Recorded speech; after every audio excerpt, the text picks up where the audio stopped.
క్రీస్తునందు నా సాటి దేవుని కుటుంబ ప్రజలైన మీ అందరికీ, అలాగే దేవుని పొలంలో నా తోటి వారైన సేవకులకు సేవకురాళ్ళందరికీ రాగలిగాను. ఈ రెండవ రాకడను గూర్చి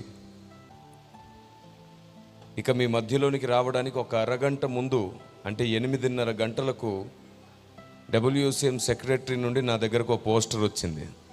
దాని మీద క్రీస్తు రాకడ మహాసభలు అని ఉంది. సో దేవుడు మీతో మాట్లాడాలనుకుంటున్నాడు అనే విషయం నాకు అర్థమైంది. దేవుడు మానవునికి అతీతంగా పనిచేసేవాడు. దేవుణ్ణి అర్థం చేసుకోవడానికి మానవుడు కూడా అతీతమైన సామర్థ్యత పొందాలి. అది జరగాలి అంటే ఆత్మదేవునితో మనకు దగ్గరి సంబంధం కావాలి. ఆత్మదేవునితో మన సంబంధాన్ని బలపరిచేది ప్రార్థనా గది మాత్రమే. మీకు నా మాట వినబడుతుందా క్లియర్గా? ప్రార్థనా గది అనుభవం లేకుండా ఈ భూమి మీద ఏ సంఘం రాకడ కొరకు సిద్ధపడ్డం అనేది ఎప్పటికీ సాధ్యం కాదు. మనం రాకడ కొరకు సిద్ధపడడానికి ప్రార్థనా గది అనుభవం కావాలి. మన ప్రార్థన బలిపీఠాలు తిరిగి మండాలి. నేను మిమ్మల్ని ఒక మాట అడుగుతాను సందేశానికి ముందు. మీలో ఎంతమంది ప్రతిరోజు కనీసం 2 గంటల ప్రార్థన జీవితాన్ని కాపాడుకుంటున్నారు? మీలో ఎంతమంది ప్రతిదినం వ్యక్తిగత ప్రార్థన 2 గంటలు చేస్తుంటారు? ఎవరి దగ్గర సమాధానం లేదు. ఎందుకంటే అందరూ బిజీ అయ్యాం. గంటల తరబడి ఫోన్ని ఆపరేట్ చేయగలుగుతున్నాం. గంటల తరబడి మనకు నచ్చిన వారితో మాట్లాడగలుగుతున్నాం. కానీ కనీసం ఒక 2 గంటలు దేవునితో సమయం గడపడంలో వెనకబడిపోయి ఉన్నాం. చూసారా? 2 గంటలు దేవునితో సమయం గడపలేకపోతున్నాం మనం. మరి ఎన్నో సభలు జరుగుతున్నాయి, ఎందరో సేవకులు ప్రయాసపడుతున్నారు, ఎందరో అభిషక్తులు కన్నీళ్లు గారుస్తున్నారు. ఏమైపోతుంది? కష్టమంతా ఏమైపోతుంది? సంఘం ప్రార్థనాపరులు కాకపోతే సేవకుల కష్టం ఏమైపోతున్నట్టు, అభిషక్తుల కష్టం ఏమైపోతున్నట్టు. ఎందరూ ఆత్మదేవుని చేత నడిపించబడతారో వారందరూ, చూసారా, వాక్యము కంటత మీకు కదా. ఇంత వాక్యము తెలిసిన మీలో ప్రార్థనా దాహం లేకపోవడం ఎంత దుఃఖకరం. అది సంఘం అంటేనే దేవునితో సహవాసాన్ని పెంచుకునే ప్రయత్నంలో నడవకూడదు, పరిగెత్తాలి. ప్రార్థనా గది అనుభవం చాలా ముఖ్యమైంది. ప్రార్థనా గది అనుభవం చాలా ముఖ్యమైంది.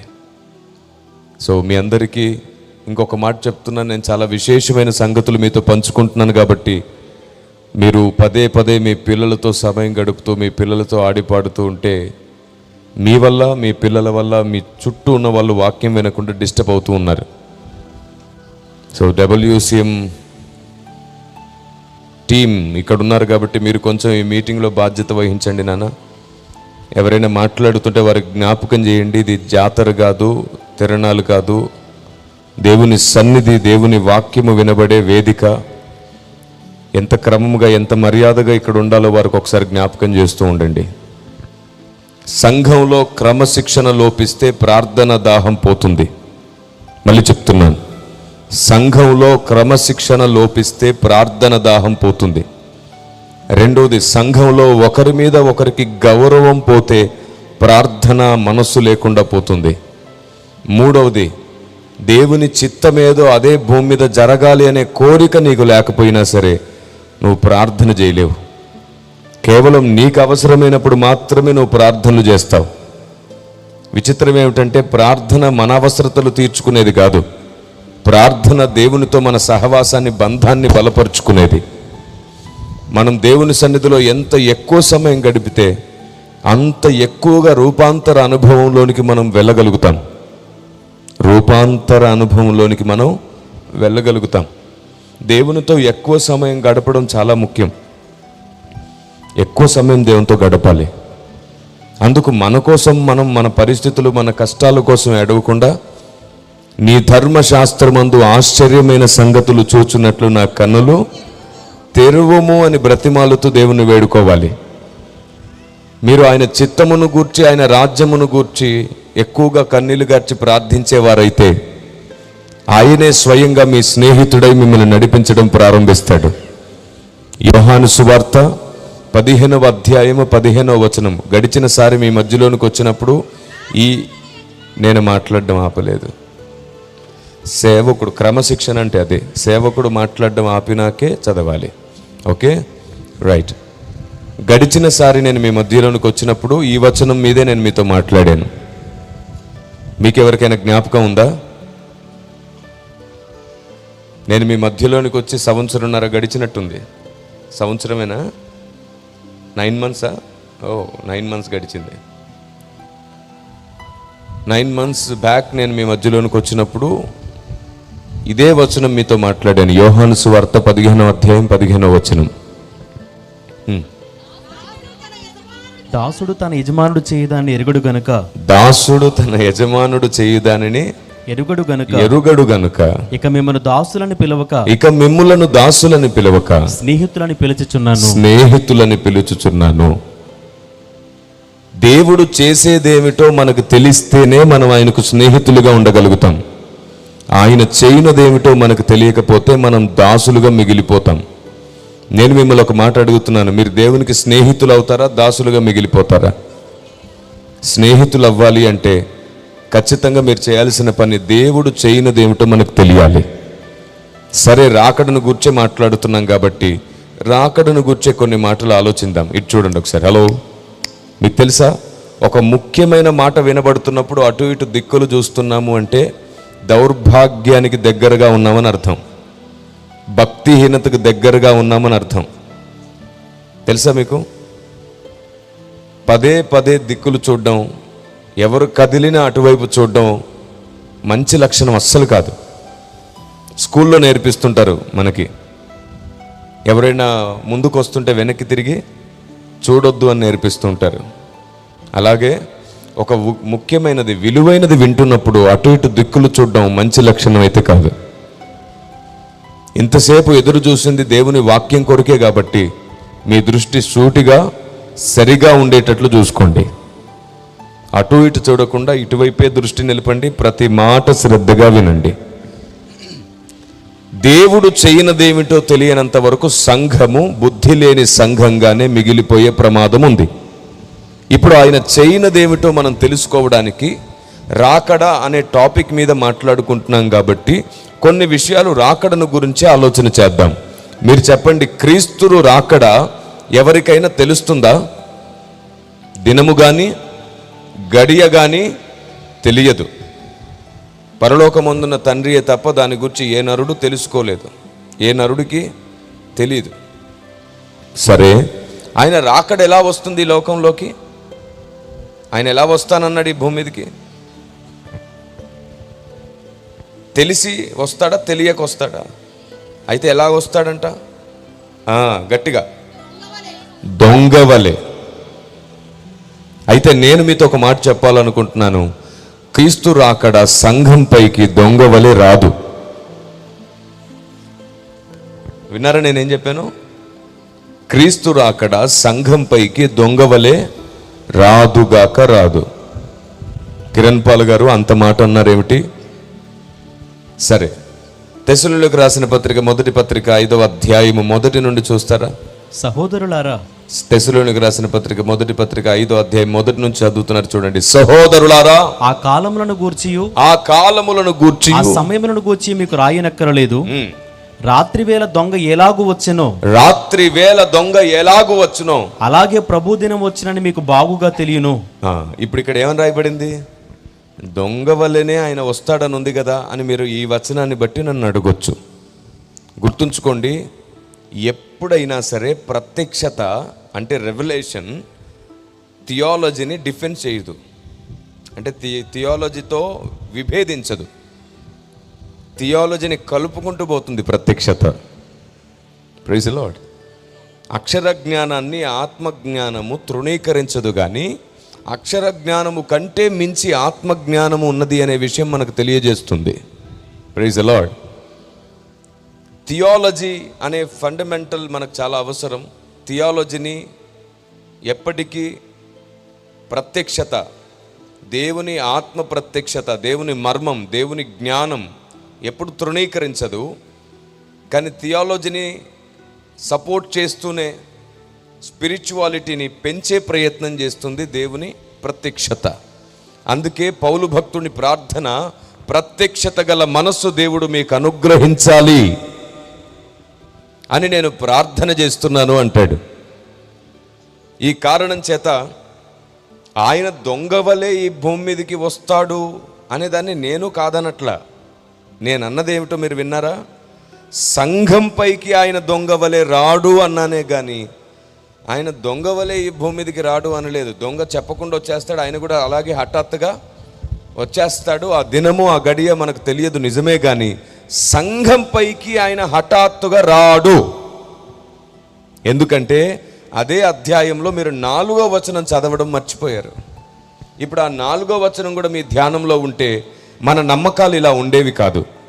4వ వచనం చూడండి. సహోదరులారా, ఆ దినము దొంగవలే మీ మీదకు వచ్చుటకు, ఆ దినము దొంగవలే మీ మీదికి వచ్చుటకు మీరు చీకటిలో ఉన్నవారు కారు.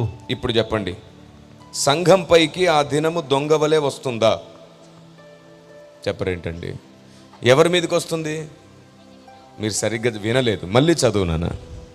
సహోదరులారా, ఆ దినము దొంగవలే మీ మీదకు, ఆ దినము దొంగవలే మీ మీదికి వచ్చుటకు మీరు చీకటిలో ఉన్నవారు కారు. అది సంగతి. మీరు చీకట్లో ఉన్నవారు, చీకట్లో ఉన్నవారి మీదికి ఆయన రాకడ చెప్పా పెట్టకుండా హఠాత్తుగా వస్తుంది. కానీ వెలుగులో ఉన్న వ్యక్తులకు ఆయన రాకడను గూర్చిన స్పష్టమైన సూచనలు ఇవ్వబడ్డాయి. మనకు దినము గడియ తెలియదేమో కానీ స్పష్టంగా మాట్లాడుకోవడానికి ఖచ్చితమైన ఆధారాలు ఉన్నాయి. దేవునికి మహిమ కలుగును గాక. ఇప్పుడు చెప్పండి, ఆయన రాకడ సంఘం పైకి దొంగవలే వస్తుందా? లోకం మీదకి వస్తుందా? లోకం మీదకి ఆయన రాకడ హఠాత్తుగా వస్తుంది. ఇప్పుడు ఒక మాట ఇలా చెప్పినప్పుడు మీకు డౌట్ వస్తుంది. నోవాహు దినములలో జరిగినట్లు హఠాత్తుగా సంభవిస్తుందని ఉంది కదా సార్. అవును, ఇప్పుడు నేను మాత్రం కాదని చెప్పలేదే, హఠాత్తుగానే వస్తుంది. కానీ నోవాహుకు తెలియదా జలప్రలయం వస్తుందని? ఎప్పుడు వస్తుందో తెలియదా? రావడానికి ముందే లోపటికి వెళ్ళాడు. వెళ్ళిన తర్వాత తలుపు వేయబడింది. తలుపు వేయబడిన తర్వాతే జలప్రలయం వచ్చింది. హఠాత్తుగా నోవాహు మీదకి వచ్చిందా? లోకం మీదకి వచ్చిందా? తినుచు తాగుచు పెళ్ళిళ్ళకి ఇవ్వబడుచు సుఖించుచు ఉన్నటువంటి వారి మీదకి వచ్చిందే కానీ సిద్ధపడి ఉన్నటువంటి నోవాహు కుటుంబం మీదకి హఠాత్తుగా సంభవించలేదు. అదే నిజమైతే సంఘముగా ఉన్న మన మీదికి కూడా ఆయన రాకడ హఠాత్తుగా రాదు, ముందుగానే ఆయన సూచనలను తెలియజేశాడు. యేసు ప్రభుని తన శిష్యులు అడుగుతారు మత్తయి సువార్త 24వ అధ్యాయంలో, అయ్యా నీ రాకడకు సూచనలనేమిటి అని అడుగుతారు. చూద్దాం ఒకసారి. మత్తయి సువార్త 24వ అధ్యాయం, మత్తయి సువార్త 24వ అధ్యాయము 3వ వచనం నుండి. ఆయన ఒలీవ కొండ మీద కూర్చుండి ఉన్నప్పుడు శిష్యులు ఆయన వద్దకు ఏకాంతముగా వచ్చి, ఇవి ఎప్పుడు జరుగును? నీ రాకడకు యుగ సమాప్తికి నీ సూచనలేమి మాతో చెప్పమనగా, యేసు వారితో ఇట్లనెను, ఎవడును మిమ్మల్ని మోసపరచకుండా చూచుకొనుడి. ఎవడును మిమ్మల్ని మోసపరుచుకొనకుండా చూచుకోండి. అనేకులు నా పేరిట వచ్చి నేనే క్రీస్తునని చెప్పి పలువురు మోసపరిచెదరు. అంటే ప్రారంభపు సూచన ఏమిటన్నమాట? ఆయన రాకడకు ప్రారంభపు సూచన ఏమిటి? మోసము చేసే వాడు వస్తాడంట. నేనే క్రీస్తును అని చెప్పేవాడు ప్రారంభంలో ఉంటాడు. ఇదే మాట ప్రకటన గ్రంథంలో కూడా మనం చూసినప్పుడు, మొదట ముద్ర విప్పగానే తెల్లని గుర్రము మీద ఒకడు బయలుదేరాడంట. మోసగించుటకు బయలుదేరెను అని ఉంటుంది. ఏ మాట ఇక్కడ 24వ అధ్యాయంలో యేసు ప్రభు సీక్వెన్స్లు చెప్పారో అదే సీక్వెన్స్ మరలా మనకు ప్రకటన గ్రంథం ముద్రలు విప్పబడేటప్పుడు కనబడుతుంది. అక్కడ తెల్లని గుర్రము మీద నేనే దేవుణ్ణి అని మోసగించేవాడు బయటికి వస్తాడు.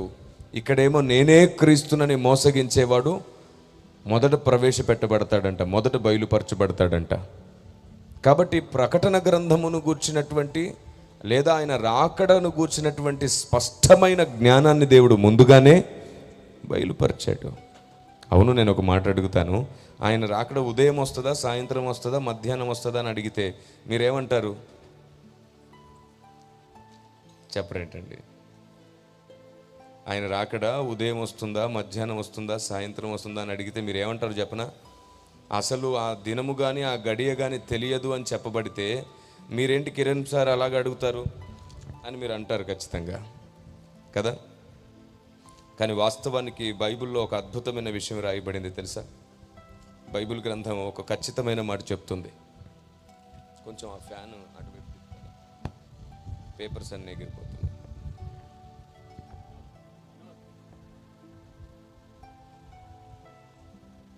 Praise the lord. రైట్.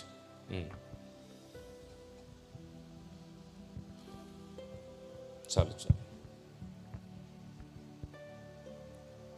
ఆయన రాకడను గురించి బైబిల్ గ్రంథంలో ఎన్నో స్పష్టమైన వివరణలు, ఖచ్చితమైన వివరణలు ఉన్నాయి.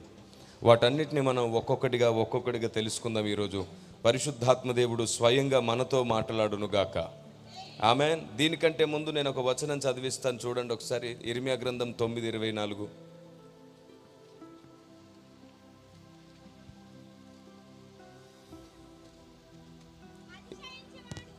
అతిశయించువాడు దేనిని బట్టి అతిశయింపవలననగా,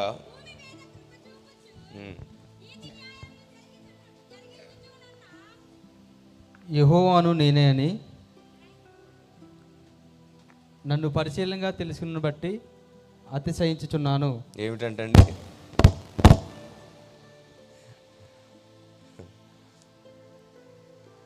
మధ్యలో ఒక చిన్నపిల్లడు మాట్లాడినట్టు అనిపించింది కదా. ఇర్మియా గ్రంథం 9:24లో ఏముందంటే, అతిశయించువాడు దేనిని బట్టి అతిశయింపవలననగా భూమి మీద కృప చూపుచు నీతి న్యాయములు జరిగించుచున్న యెహోవాను నేనే అని గ్రహించి నన్ను పరిశీలనగా తెలుసుకున్నట్టును బట్టి అతిశయింపవలెను. కాబట్టి ఆయన్ని పరిశీలనగా తెలుసుకోవాలి. నేను చెప్తున్నాను, క్రీస్తు రాకడ, క్రీస్తు ఈ భూమి మీద అడుగుపెట్టే దినము ఎలా ఉండబోతుందో కూడా బైబిల్ చాలా స్పష్టంగా చెప్పింది. ఏ సమయంలో ఆయన ఈ భూమి మీద అడుగు పెట్టబోతున్నాడో కూడా దేవుడు ముందుగా రాయించుకున్నాడు. తెలుసా మీకు? ఒక సాయంకాలం ఆయన అడుగు ఈ భూమి మీద పడబోతుంది. ఒక సాయంకాలం ఆయన అడుగు ఒలివల కొండ మీద అడుగు పెట్టబోతున్నాడు ఆయన. కిరణ్ సార్, దినమైనను గడి అయినను తెలియదంటే మీరు ఏకంగా ఒక పూట గురించి మాట్లాడుతున్నారు. ఏమిటి అంటే, నేను మాట్లాడలేదు. జకర్యా గ్రంథం 14వ అధ్యాయం 7వ వచనం మాట్లాడుతుంది. జకర్యా గ్రంథం 14వ అధ్యాయం 7వ మాట. ఆ దినము ప్రత్యేకమైనదిగా ఉండును. ఆ దినము ప్రత్యేకమైనదిగా ఉండును. అది యెహోవాకు తెలియబడిన దినము. యెహోవాకు ఆయనకు మాత్రమే తెలియబడిన దినము. పగలు కాదు, రాత్రి కాదు. ఏం కాదు? పగలు కాదు, రాత్రి కాదు. అస్తమయ కాలమున వెలుతురు కలుగును. దేవునికి మహిమ కలుగునుగాక. ఎప్పుడంట ఇది? అస్తమయ కాలమున జరుగుతుందంట, అంటే సాయంకాలం. అంటే ఎంత పర్టికులర్గా బైబిల్ గ్రంథం మాట్లాడుతుందో చూడండి. ఇదే మాట నేను చెప్పినప్పుడు ఒక ఆయన ఇలా అడిగాడు, సార్ ప్రపంచమంతటా ఒకటేలాగా వాతావరణం ఉండదు కదా, ఒక చోట మార్నింగ్ అయితే ఒక చోట ఈవినింగ్ అవుతుంది, మరి ప్రపంచమంతటా సాయంకాలం అని ఎలాగా అంటే, మహానుభావుడా, ఒలివల కొండ ఉన్నది ఇజ్రాయెల్లో ఒక సాయంకాలం ఆయన అడుగుపెట్టబోతున్న విషయం ఇక్కడ రాయబడింది అని చెప్పాను నేను. మనుషులు ఏదైనా ఒక మంచి మాట విన్నప్పుడు, కొత్త మాట విన్నప్పుడు దానికి వెంటనే విరోధులు అయిపోయేవారు ఎక్కువైపోయారు. అది నిజమా కాదా? ఒకసారి లేఖనాన్ని పరిశీలిద్దాం. మన పాయింట్ ఆఫ్ వ్యూలోనే కాకుండా అతడు చెప్పే పాయింట్ ఆఫ్ వ్యూలో కూడా ఒకసారి ఆలోచిద్దాం. ఇలాంటి మంచి మనస్సాక్షి ఈరోజు కరువైపోతుంది కదా. ప్రారంభంలో నేను ఒక సాయంకాలమున ఆయన అడుగు ఒలివల కొండ మీదకి వస్తుంది అనగానే ఎంతమంది అదేంటి ఇలా చెప్పారు, ఇన్ని సంవత్సరాల్లో అసలు ఆ మాటే మనం వినలేదు కదా అనుకొని ఉంటారు. తొందరపాటుతనం ఎక్కువ. అదేదో సండే స్కూల్ పిల్లలు చిన్నతనం నుంచి విని విని విని విని పెద్ద అయిన తర్వాత ఒక మాట చెప్తే ముందు వారు తప్పు అన్నట్టుగా కదా. వాడు స్కూల్లో ఏదైనా నేర్చుకున్నాడంటే అదే కరెక్ట్ అంటాడు. అలా కాదురా నాన్న ఇలాగని చెప్తే కూడా వినడు. అలాగూ మనలో చాలామంది అక్షర జ్ఞానాన్ని మాత్రమే విని విని విని విని ఆత్మదేవుడు చెప్పే సంగతులు మన చెవిన పడగానే వెంటనే తృణీకరించడానికి సిద్ధమనుస్తూ ఉంటాం, వెంటనే తృణీకరించేస్తూ ఉంటాం. అలా జరగకుండా ఉండాలి అంటే పరిశుద్ధాత్మదేవుడు మనతో మాట్లాడుతున్న ఈ సంగతుల్ని దృష్టిలో ఉంచుకోండి. ప్రతిదానిని వినడమే కాకుండా పరిశీలించడం కూడా నేర్చుకుంటే మిమ్మల్ని మీరు కాపాడుకోగలుగుతారు. ఆయన రాకడ సంభవించినప్పుడు మీరు విడువబడరు, ఎత్తబడతారు. దేవునికి మహిమ కలుగునుగాక. ఆయన పిలిచినప్పుడు సిద్ధ మనసు కలిగిన బుద్ధి కలిగిన సంఘము వలె మనం ఈ భూమి మీద ఉండాలి అంటే వినువారు మాత్రమే గాక పరిశీలించేవారై ఉండాలి. ఎవరు నాన్న ఊరికే ఆ వైర్లు ఎందుకు కదులుతున్నాయి నాన్న?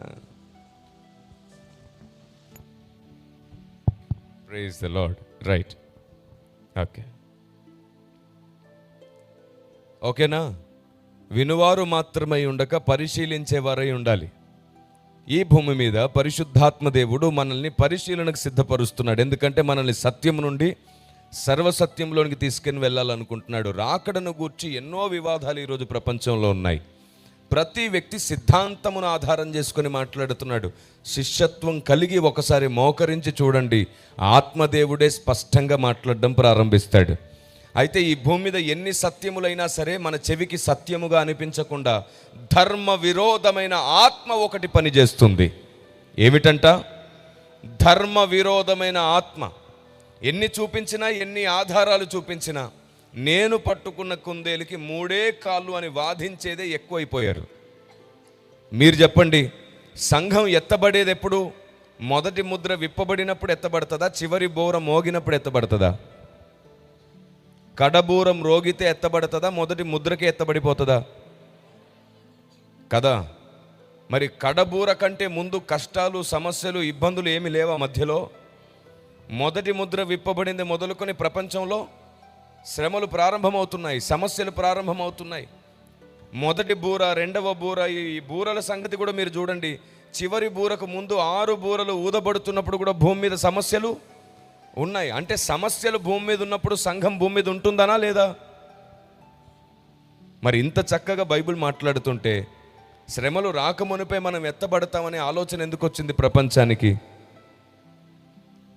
అగ్ని లాంటి శ్రమల్లో మనం ఉండి మన విశ్వాసము పరీక్షించబడి ఆ అగ్నిలో మన విశ్వాసము నిగ్గు తేలి మనం సువర్ణమై బంగారమై ఆయన రాకడ కొరకు సిద్ధపడే రోజు ఒకటి వస్తుంది. మహాశ్రమల కాలంలో, అంటే భయంకరమైనటువంటి శ్రమల కాలంలో మనం ఉండం. కానీ కడబూరం రోగే వరకైతే మనం ఈ భూమి మీద, ఉగ్రత పాత్రల సమయంలో మనం ఈ భూమి మీద ఉండం. కానీ ఉగ్రత పాత్రల కంటే ముందైతే మనం ఖచ్చితంగా ఈ భూమి మీద ఉంటాం. ఇది బైబిల్ ఇలాగే చెప్తుంది కదా. అయినా సరే ధర్మ విరోధమైన ఆత్మ కొన్ని డినామినేషన్లని, కొన్ని మినిస్ట్రీస్ని, కొందరు మనుషుల్ని పట్టి పీడిస్తుంది. ఎన్ని ఆధారాలు చూపించినా ఆలోచన వారికి రాకుండాన్నట్లుగా వారిలో విపరీత ధోరణి మాత్రమే పుట్టిస్తుంది. విపరీత ధోరణి మాత్రమే పుట్టిస్తుంది. ఎంత దౌర్భాగ్యం! దేవుని ప్రజ, ఈ భూమి మీద సంఘం గుర్తించవలసినవి, తెలుసుకోవలసినవి ఎన్నో ఉంటుండగా వాటి వేటిని తెలుసుకోకుండా సాతాను చేస్తున్న కుట్రలో భాగం మనం కేవలం జ్ఞానము, వాక్యము, సత్యమును ఆధారం చేసుకొని ఆలోచించాం. వారి మినిస్ట్రీ, డినామినేషన్, ఆ మనిషి ఏమిటి, ఆ సిద్ధాంతం ఏమిటి, వాళ్ళు ఏం నమ్ముతారు అనే దాన్ని బట్టి కూడా చెప్పేది సత్యమా కాదని డిక్లేర్ చేసుకుంటాం మనం.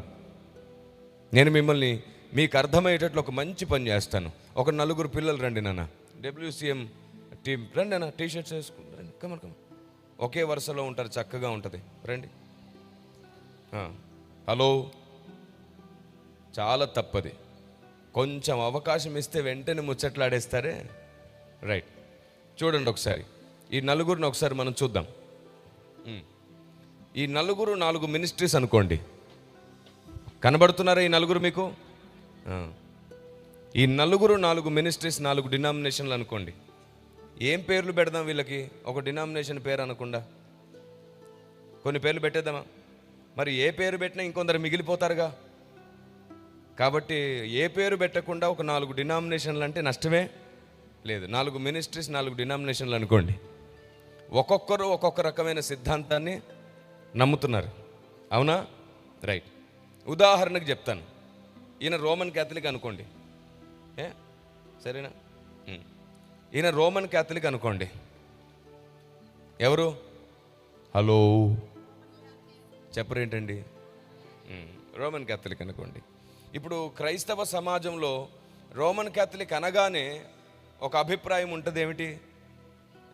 వీరు నామకార్థంగా ఉంటారనో, లోక సంబంధమైన విగ్రహారాధన చేస్తారనో, లేకపోతే ఇంకోటనో వారి మీద ఒక చిన్న చులకన భావన అయితే ఉంటుంది. ఉంటుందా లేదా? ఉంది కదా సమాజంలో. అయినా సరే వారు ఎవరిని పట్టించుకోకుండా వారి భక్తి వారు చేస్తూనే ఉంటారు. సరే, నేను మీకు ఓ మాట చెప్తున్నాను. ఇప్పుడు ఈయన రోమన్ క్యాథలిక్, ఈయనకు వాక్యం చెప్పడానికి చాయిస్ ఇచ్చాం. ఈయన మాట్లాడుతుంటే లేఖనములలో ఉన్న దేవుని జ్ఞానం దేవుడు మాట్లాడుతున్నాడు. ఈయనని వాడుకొని కొన్ని సత్యములు దేవుడు మనతో చెప్పాలనుకుంటున్నాడు. ఎందుకంటే ఈయన ప్రార్థనాపరుడు, అనేకుల కొరకు ఉపవసించి ప్రార్థించేవాడు, కన్నీళ్లు గార్చి ప్రార్థించేవాడు, మంచి మనస్సాక్షి గలవాడు. సత్యం ఏదున్నా సరే నమ్ముదామనుకుంటున్నాడు. కానీ రోమన్ క్యాథలిక్లోనే ఉన్నాడు. ఇప్పుడు ఇతనికి మైక్ ఇస్తే ఇతను రోమన్ క్యాథలిక్ కాబట్టి ఇతడు చెప్పే సత్యము కూడా తప్పే అనే నమ్మకాల్లో చాలామంది ఉంటారు. పాయింట్ అర్థమైందా? వారి డినామినేషన్ ఏంటో, వారి సిద్ధాంతం ఏంటో దాన్ని బట్టి మనం బోధన ఇష్టపడడం తప్పు. లేఖనముల ప్రకారం ఆ బోధ ఉందో లేదో చూసుకొని బైబిల్ని బట్టే బోధన ఇష్టపడడం ప్రారంభించాలి. అప్పుడు ఆత్మదేవుని కార్యం జరుగుతుంది. ఎందుకో తెలుసా?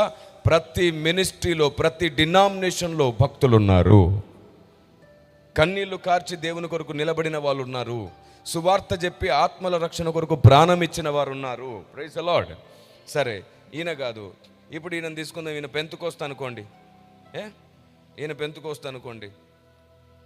వీళ్ళు కృపావరములను, అభిషేకమును, అద్భుతాలను, స్వస్థతలను అన్నిటినీ నమ్ముతారని మరికొన్ని మినిస్ట్రీస్, మరికొన్ని డినామినేషన్ వారు తృణీకరిస్తారనుకోండి.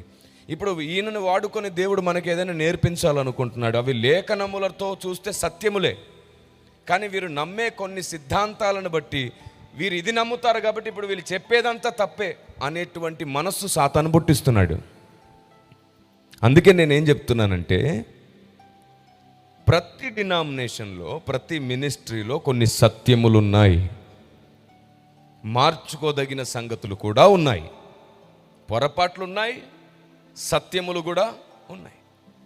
దేవుడు వీరిని వాడుకునేటప్పుడు, వీరు నిలబడినప్పుడు వారు చెప్పిన బోధ లేఖన ప్రకారమా కాదా అని సరిచూసుకోవాలే కానీ వీరు పలాని మినిస్ట్రీ, పలాని డినామినేషన్, పలానికి సంబంధించిన వ్యక్తులకు వీళ్ళు దగ్గర కాబట్టి వీళ్ళు నమ్మేది వేరు, వీరు ఏది చెప్పినా మంచిది కాదు అనే అభిప్రాయం సాతాను సంఘాలలో పుట్టించి మంచి మనస్సాక్షి కలిగిన వారిని దేవుడు వాడుకున్నప్పుడు వారి నోట సత్యము సమాధయ్యేటట్లు చేస్తున్నాడు సాతాను.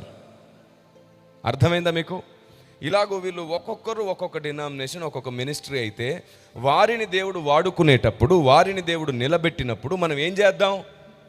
వారు ఏ మినిస్ట్రీ, ఏ డినామినేషన్ అయినా కావచ్చు, వారు ఏం నమ్ముతారనేది కాదు మనకు ముఖ్యం. ప్రస్తుతం వారు నిలబడి మాట్లాడేటప్పుడు చెప్పేది లేఖనము ప్రకారం ఉందా అని బైబిల్ని ప్రేమించి నమ్ముదాం ప్రతి విషయాన్ని. Praise the lord. సత్యమేదో, సత్యమేది కాదో బైబిలే నిర్ధారణ చేస్తుంది. అందుకే పౌలు బోధ చేస్తున్నప్పుడు అతను చెప్పిన వాళ్ళగా ఉన్నవో లేవో అని పరిశోధన చేశారు కదా.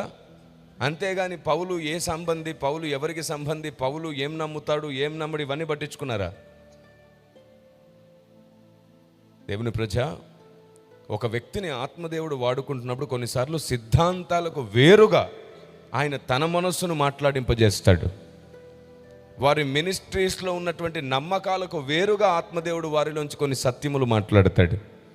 సత్యానికి ఏ డినామినేషన్ పునాది కాదు, దేవుని ఆత్మదేవుని జ్ఞానానికి ఏ మినిస్ట్రీ ఆధారం కాదు.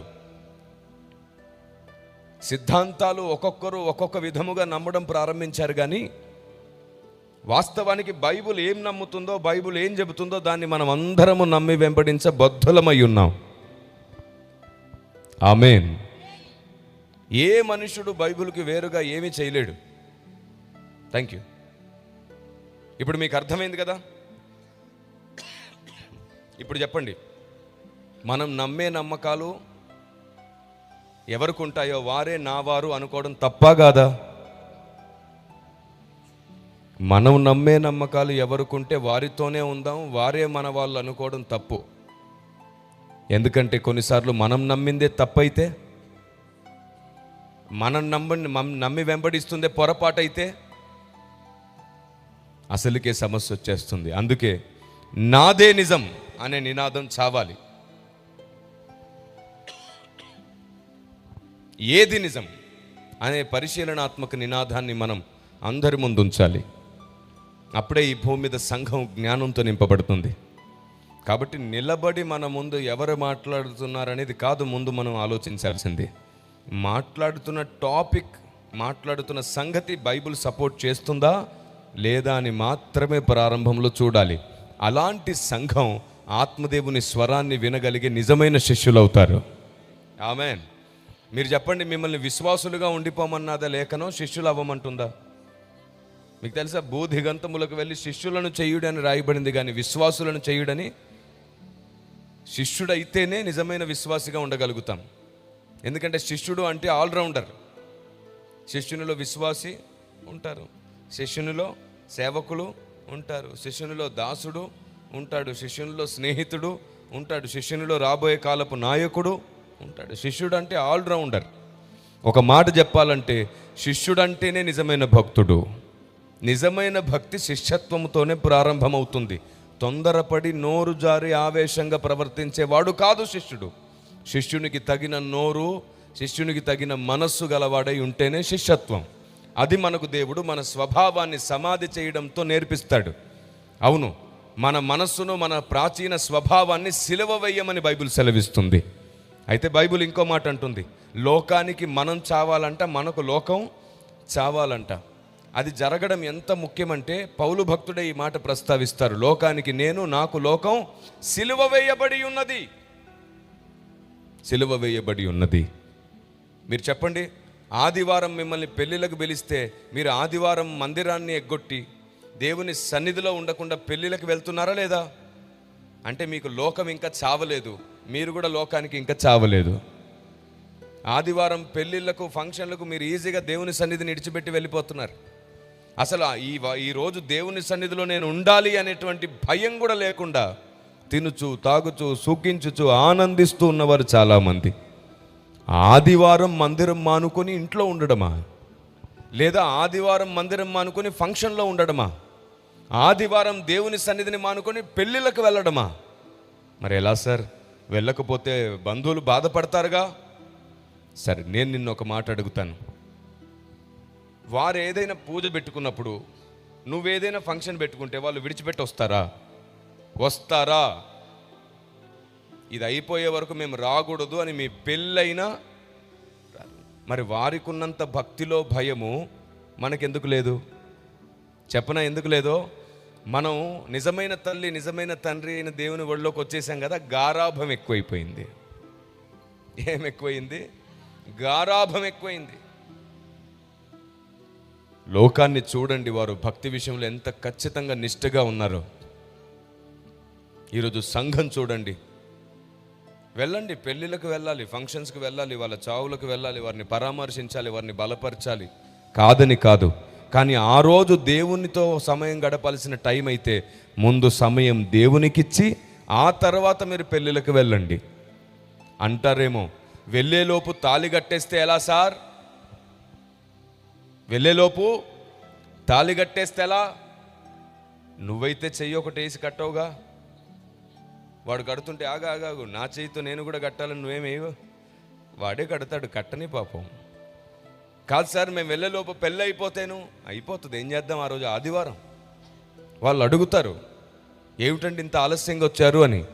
అప్పుడు చెప్పు వారికి, ముందొచ్చిన వారు అక్షంతలో పువ్వులో చల్లి దీవించి తినేసి వెళ్ళిపోయారు, కానీ నేను అక్కడుండి నా సృష్టికర్త అయిన దేవుణ్ణి ఇక్కడంతా సక్రమంగా చేయి ప్రభువా, క్రమంగా మర్యాదగా చేయి ప్రభువా అని కన్నీళ్లు గార్చాను, ప్రార్థన చేశాను. అక్షంతలు చల్లడం కంటే దేవుని సన్నిధిలో ఈ పెళ్లి కోసం మొరపెట్టడం గొప్ప విషయం. రెండోది, నేను దేవునికి ప్రతిష్ఠించుకున్నాను, నన్ను నేను ఆదివారమున లోకంతో కాదు దేవునితోనే ఉంటాను. నా దేవుని సన్నిధి కంప్లీట్ చేసుకొని పూర్తి చేసుకొని నేను మీ దగ్గరకు వచ్చాను అని అవసరమైతే ఇంకొక రోజు ఎక్స్ట్రా అక్కడుండి మిగతా పనుల్లో నిజమైన బంధువుగా బాధ్యత వహించు.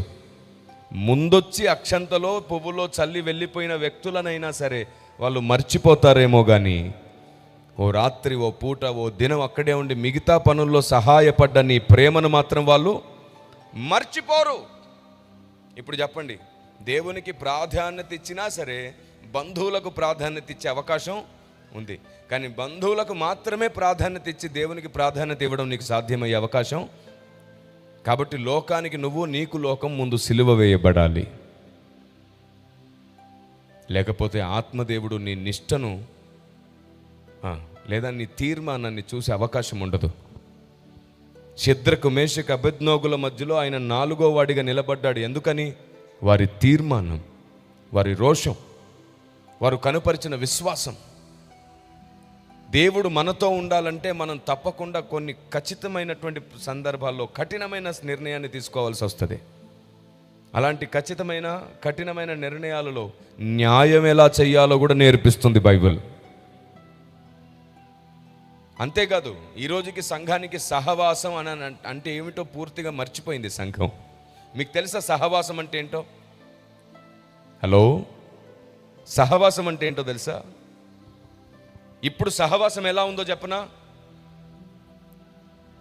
ఆదివారం మందిరానికి వచ్చేటప్పుడు ఎప్పుడు మనకు నచ్చిన వాళ్ళ పక్కనే కూర్చుంటాం మనం.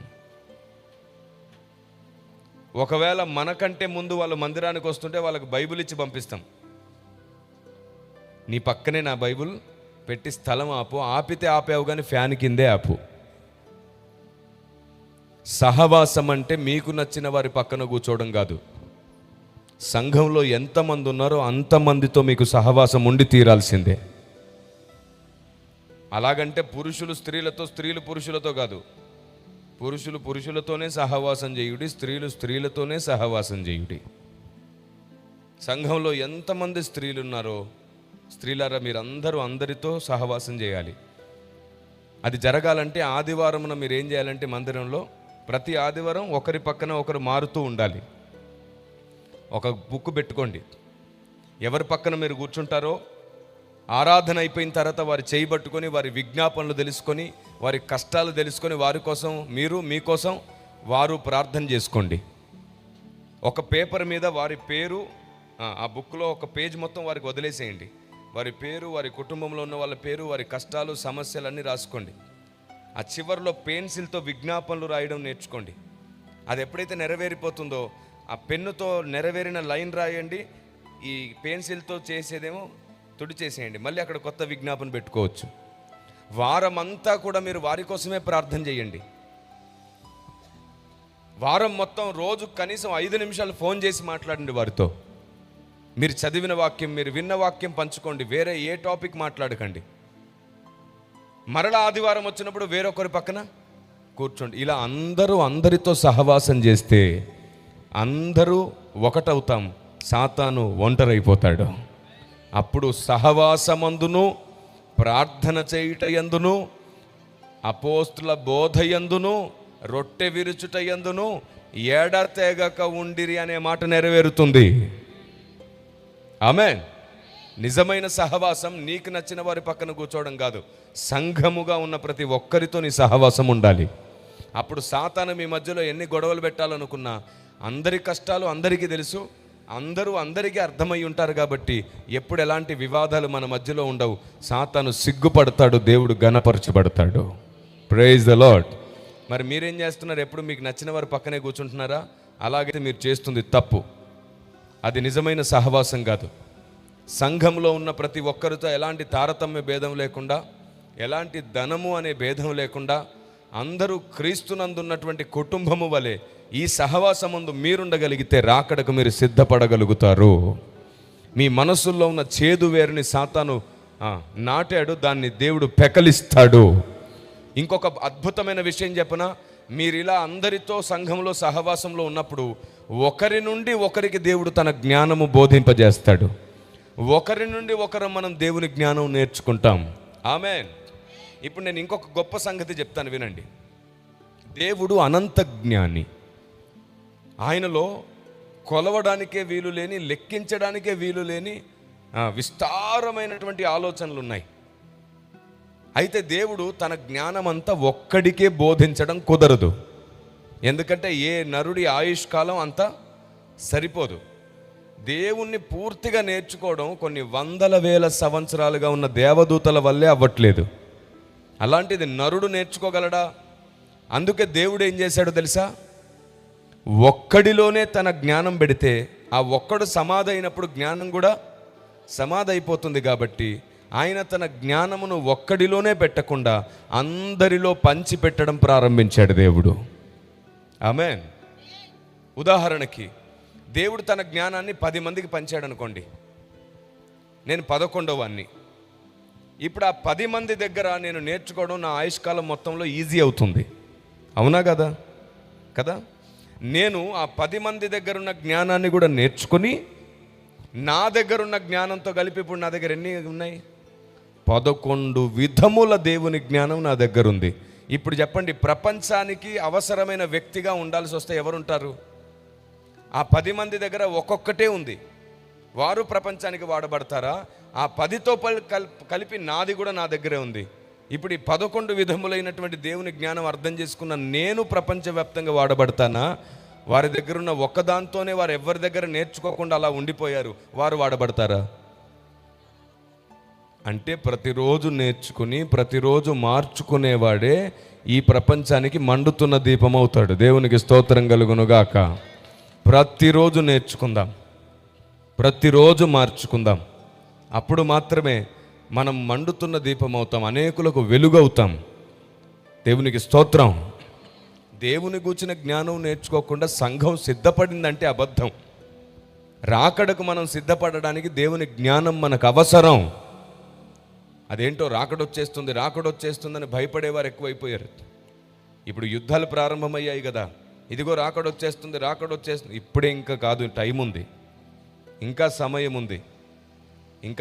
ఉంది. ఎందుకు నేను ఈ మాట అంటున్నానంటే, వాస్తవానికి క్రీస్తు రాకడ ఈ భూమి మీద సంభవించడానికి ముందు ఏం జరుగుతుందంటే, ప్రపంచ రాజకీయాలన్నింటిలో మార్పులు ప్రారంభమవుతాయి. ప్రపంచమంతా మార్పు ఎలా ప్రారంభమవుతుందో తెలుసా?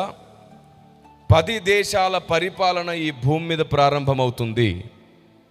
ఏం జరుగుతుంది? ఇదిగోండి, మీరందరూ వాక్యం వినడానికే కూర్చున్నారు, వాక్యం వింటున్నారు. ఒక అరగంట తర్వాత ఏం విన్నావు అని చెబితే చెప్పగలిగేటట్టు వినాలి, కానీ దిక్కులు చూస్తూ కాదు వినాల్సింది కదా. అంతకంటే స్టూపిడిటీ ఇంకొకటి ఉండదు, అంతకంటే తెలివి తక్కువతనం ఇంకొకటి ఉండదు. జీవం కలిగిన దేవుని మాటలను వినకుండా పోగొట్టుకొని ఏదో శబ్దము మాత్రమే వింటే మనం ఈ భూమి మీద మన భక్తిని పాడు చేసుకున్న వాళ్ళం అవుతాం. ఆత్మదేవుడు మనకిచ్చిన ఆయుష్కాలం చాలా విలువైనది. ప్రతిరోజు దేవుని దగ్గర నుంచి ఒక విషయం నేర్చుకోగలిగేటట్లు మన భక్తి దేవునికి దగ్గరగా ఉండునుగాక. ఆమెనన్న వాళ్ళనే దీవించు ప్రభువా. ఇప్పుడు అంటారే, మీకు తెలుసా, మనం అందరము బిగ్గరగా ఆమెనని స్తుతిస్తే సాతానుకు భయం కలిగే అంత ధ్వని పుడుతుంది. అంటే అంత శక్తి పుడుతుంది మన విశ్వాసంతో మనం కలిసి ఐక్యతతో చేస్తే. ఏదో ఒకసారి అందరు ఆమెనండి. బాబోయ్, మిమ్మల్ని తీసుకెళ్తే ఎరుకో కోట కూడా గోలదు. ఇంకోసారి కొంచెం గట్టిగా ఆమెన్ ఆమెన్. మీరు క్వైరేనా మీరు? మరి మీరు కదా ఇంకా గట్టిగా అరవాలి. ఏదో ఒకసారి చెప్పండి, ఆమెన్. Praise the lord.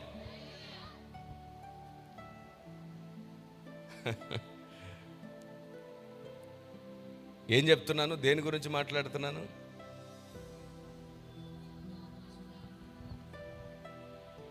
దేవుడు తన జ్ఞానమును ఈ భూమి మీద పంచి పెడుతున్నాడు.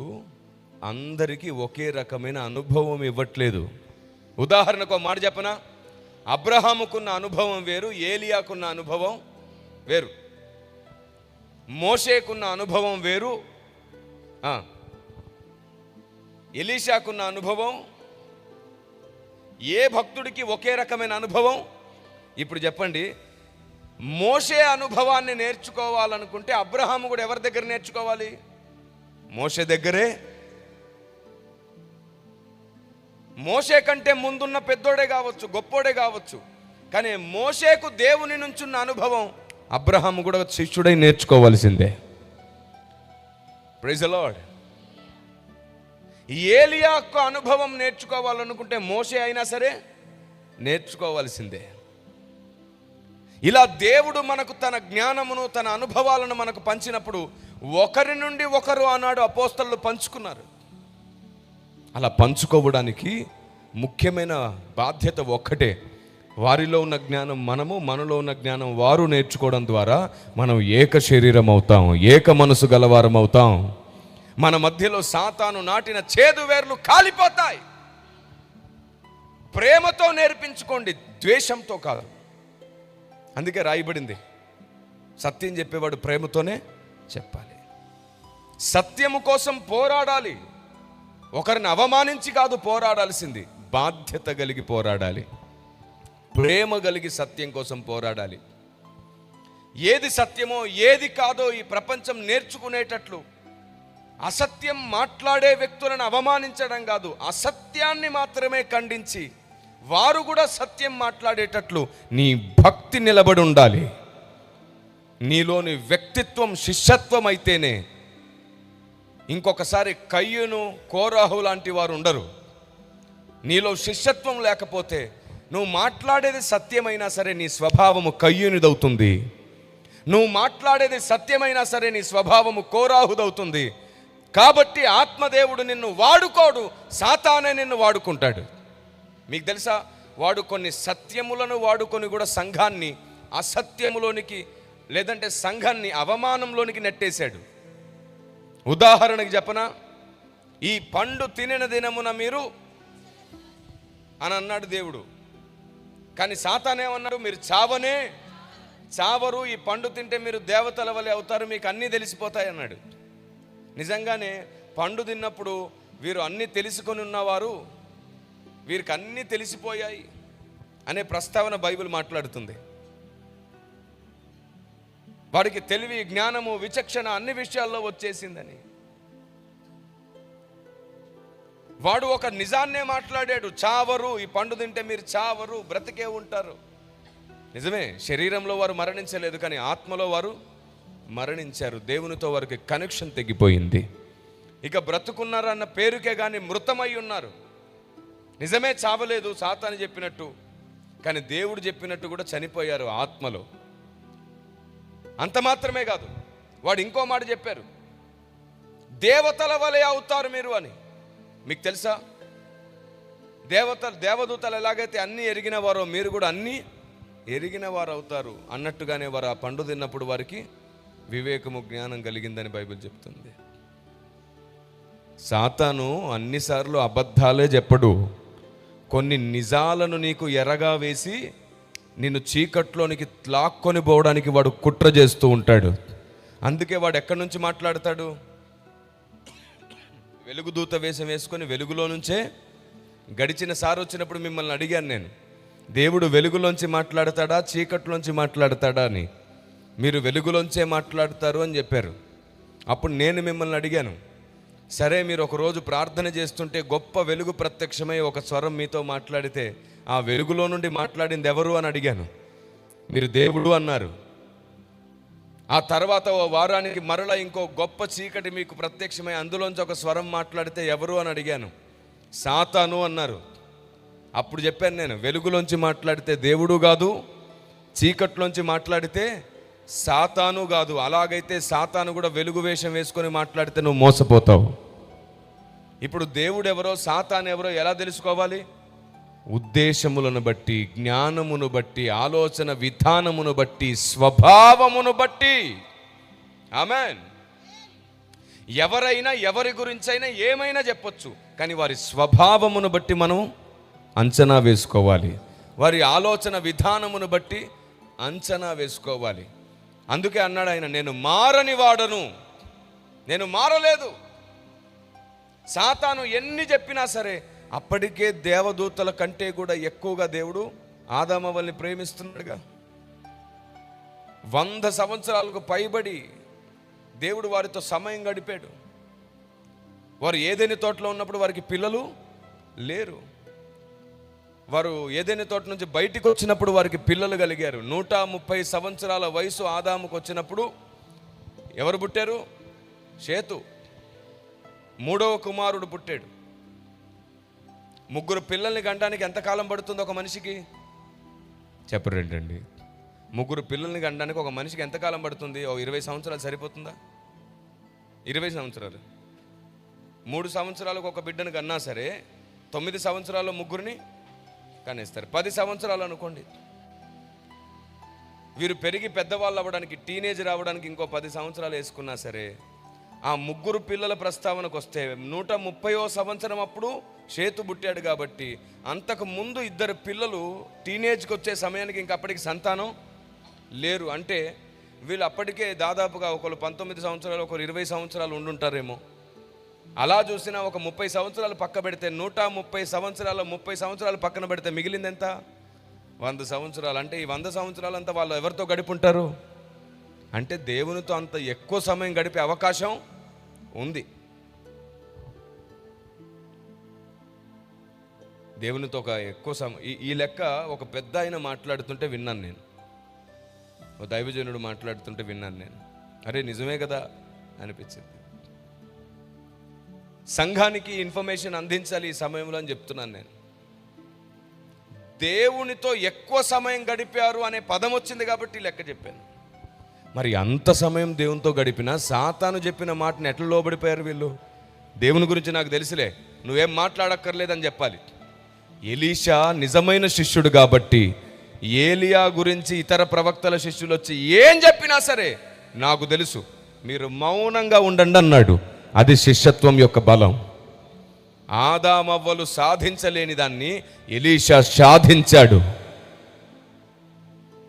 ఆదామవ్వలు గెలవలేని దాన్ని యెహోషువ గెలిచాడు. తిమోతి గెలిచాడు. శిష్యత్వం దైవత్వాన్ని పొందుకోవడానికి గొప్ప ద్వారం, మార్గం. పండు కాదు దైవత్వాన్ని ఇచ్చేది శిష్యత్వం. ఎందుకంటే శిష్యుడు దేవుని జ్ఞానము, దేవుని ఆత్మ, దేవుని మనస్సు, దేవుని ఆలోచన పొందుకుంటాడు. శిష్యత్వం అన్నిటికంటే గొప్ప ఆయుధం ఈ భూమి మీద. అందుకే అందరినీ శిష్యులను చేయమన్నాడు ఆయన. దేవుని ప్రజ, రాకడ కోసం సిద్ధపడుతున్న సంఘం గురించి మాట్లాడుతున్నాను. నీవు రాకడను గురించి సిద్ధపడాలి అంటే దైవ చిత్తానుసారమైన జ్ఞానం నీ లోపలికి రావాలి. అవును, నీలో సంపూర్ణత లేకుండా నువ్వు రాకడలో ఎత్తబడతావా? చెప్పరేంటండి? మీకు సంపూర్ణత లేకుండా మీరు రాకడలో ఎత్తబడే అవకాశం ఉందా? ఎఫెసీ పత్రిక 4వ అధ్యాయం 11వ వచనం చూడండి ఒకసారి. మనమందరము విశ్వాస విషయంలోనూ దేవుని కుమారుని గూర్చిన జ్ఞాన విషయంలోనూ ఏకత్వం పొంది సంపూర్ణ పురుషుల మగు వరకు, అనగా క్రీస్తునకు కలిగిన సంపూర్ణతకు సమానమైన సంపూర్ణత కలవారు మగు వరకు. ఆ మాట విన్నారా? క్రీస్తునకు కలిగిన సంపూర్ణతకు సమానమైన సంపూర్ణత గలవారు మగు వరకు ఆయన ఇలాగు నియమించారు. Praise the Lord. సంఘము సంపూర్ణ సిద్ధి పొందాలి. మనం సంపూర్ణ సిద్ధి పొందకుండా క్రీస్తు గాని భూమి మీదకి వచ్చాడు అంటే మనలో అనేకులు బుద్ధి లేని సంఘంగా విడవబడతారు. సంఘము బుద్ధిగల సంఘం అవ్వాలంటే దేవుని జ్ఞానము తెలుసుకొని ఉండాలి. రాకడెప్పుడు వస్తుందంటే ఏమో తెలియదు అనేసి అంత ఈజీగా కాదు.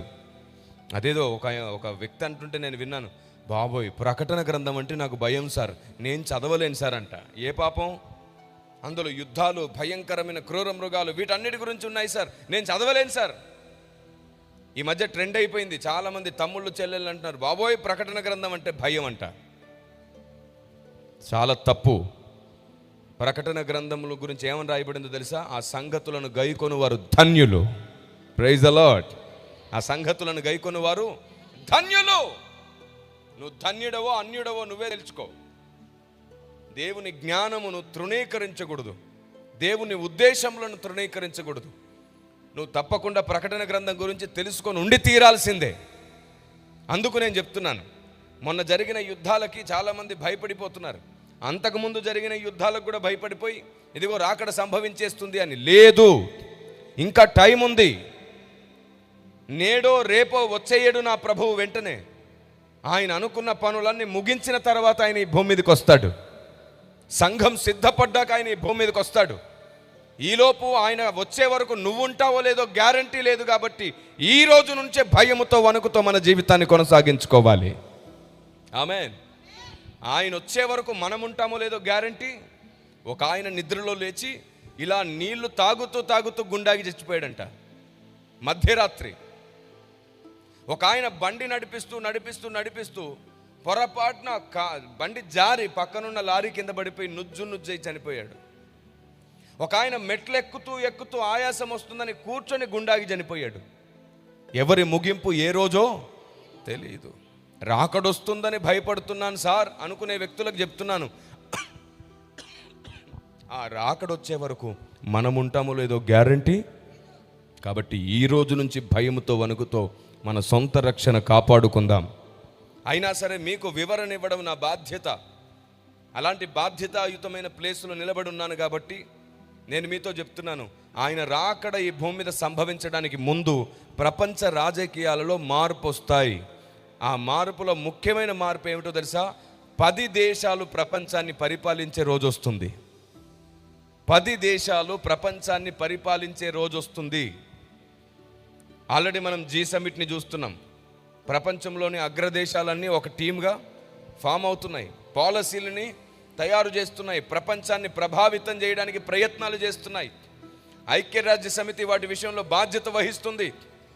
చాలా తొందరలో 10 దేశాల పరిపాలన ప్రారంభించే రోజు వస్తుంది. ఇంకో 10 సంవత్సరాలకో 15 సంవత్సరాలకో 10 దేశాల పరిపాలన కోసం ఏర్పాట్లు ముమ్మరమవుతాయి. కారణం ఏమిటంటే యుద్ధాలు పెరిగిపోతాయి. దేశం మీదకి దేశము, రాజ్యాల మీదకి రాజ్యములు, దేశమంతా కూడా యుద్ధ వాతావరణము. ఒక్కచోట కాదు, ప్రపంచమంతటా ప్రతి దేశంలో యుద్ధ వాతావరణం వస్తుంది. అప్పుడు 10 దేశాల పరిపాలన అనేది అందరి ముందుకు వచ్చేస్తుంది. మరి ఇప్పుడు చెప్పండి, అన్ని దేశాల్లో యుద్ధాలు జరుగుతున్నాయి, కొన్ని దేశాల్లోనేనా? మరి అదేమిటంటే చీకట్లో ఉన్న వాళ్ళు భయపడ్డట్టు భయపడిపోతున్నారు. వెలుగులో ఉన్న సంఘం యుద్ధ సమాచారమును విని ఇదిగో రాకడొచ్చేస్తుందని భయపడదు. ఎందుకంటే నా ప్రభు ఏమన్నాడు? భూకంపములను గురించి, యుద్ధ సమాచారములను గురించి మీరు విందురు, వెంటనే రాకడా రాదు. ధైర్యంగా ఉండండి, బుద్ధి గలవారిగా మెలగండి.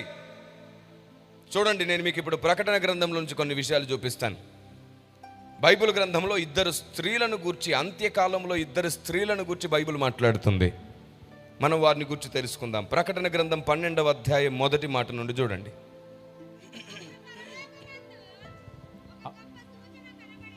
అప్పుడు పరలోకమందు ఒక గొప్ప సూచన కనబడెను. అదేదనగా సూర్యుని ధరించుకున్న ఒక స్త్రీ, ఆమె పాదముల కింద చంద్రుడును, శిరస్సు మీద 12 నక్షత్రములను కిరీటముండెను. ఆమె గర్భిణి అయి ప్రసవ వేదన పడుచు ఆ నొప్పులకు కేకలు వేయుచుండెను. అంతటా పరలోకమందు ఇంకొక సూచన కనబడెను. ఇదిగో ఎర్రని మహాఘట సర్పము, దానికి 7 తలలను 10 కొమ్ములను ఉండెను. దాని తలల మీద 7 కిరీటములుండెను. దాని తోక ఆకాశ నక్షత్రములలో 3వ భాగము నీడ్చి వాటిని భూమి మీద పడవేసెను. కననయున్న ఆ స్త్రీ కనగానే ఆమె శిశువును మింగివేయవలెనని ఆ ఘటసర్పము స్త్రీ ఎదుట నిలుచుండెను. సమస్త జనములను ఇనుపదండముతో ఏలనయ్యున్న ఒక మగ శిశువును ఆమె కనగా, ఆమె శిశువు దేవుని వద్దకును ఆమె సింహాసనం వద్దకును కొనిపోబడెను. ఆ స్త్రీ అరణ్యమునకు పారిపోయెను. అచట వారు 1260 దినములు ఆమెను పోషింపవలనని దేవుడు ఆమెకు ఒక స్థలమును సిద్ధపరిచి ఉండెను. చాలు. ఇప్పుడు చదువుకున్న లేఖనాలలో కనబడుతున్నటువంటి స్త్రీని గురించి బైబిల్ ఏం మాట్లాడుతుందో, అసలు ఆ స్త్రీ ఎవరో మనం కొన్నిటిని గమనించి చూస్తే రాబోయే రాకడలో ఏం సంభవిస్తుందో, ఎలాంటి సంభవాలు ప్రపంచమంతటా ఉంటాయో కూడా ఈ లేఖనాల్లో కనబడుతుంది. మీరు చూడండి, ప్రకటన గ్రంథం 12వ అధ్యాయం 1వ వచనంలో అప్పుడు పరలోకమందు ఒక గొప్ప స్వరం, ఆ గొప్ప సూచన కనబడెను. అదేదనగా సూర్యుని ధరించుకున్న ఒక స్త్రీ, ఆమె పాదముల కింద చంద్రుడును. ఏమిటంట? ఏం ధరించుకున్న స్త్రీ?